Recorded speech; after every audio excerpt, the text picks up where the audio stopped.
Bonjour à toutes, bonjour à tous et bienvenue à la revue des titres de ce mercredi 26 février 2025. Nous démarrons avec La Nation qui titre « Audit de la liste électorale, la CEDEAO salue l'ouverture de Patrice Talon. Le Bénin se prépare à auditer la liste électorale informatisée. Le président Talon accède à cette requête de formation politique de l'opposition et autorise la mise à disposition de ressources publiques adéquates à cette fin.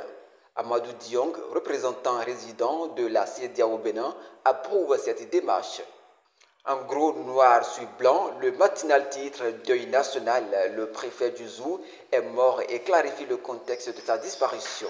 Il s'agit de Firmin Aimé Couton. Il a succombé le mardi 25 février 2025 des suites d'une crise cardiaque en pleine réunion au ministère de l'Intérieur et de la Sécurité publique en présence du ministre de la Décentralisation et de la Gouvernance locale et de ses autres collègues préfets. Bénin intelligent en manchette laisse lire véhicules saisis, amendes élevées, les taximens à bout.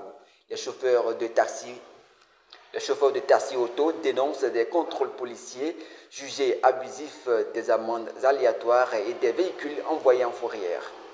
Examen du permis de conduire dans le littoral, un candidat fraudeur arrêté, la NAT alerte et sensibilise. Pas de place pour les fraudeurs sur la place de la chaîne de l'examen et de l'obtention du permis de conduire au Bénin.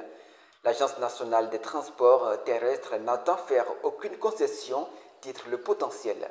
Le quotidien s'intéresse à la politique et écrit suspension de l'installation des chefs de village ou quartier de ville dans le Borgou. FCB fâché, Paul Rumpe s'interroge sur l'application du code électoral.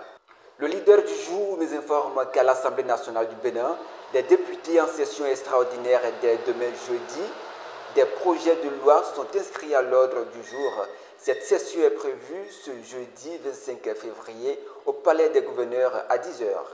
Un communiqué signé par le président de l'Assemblée nationale, Louis Vlavono.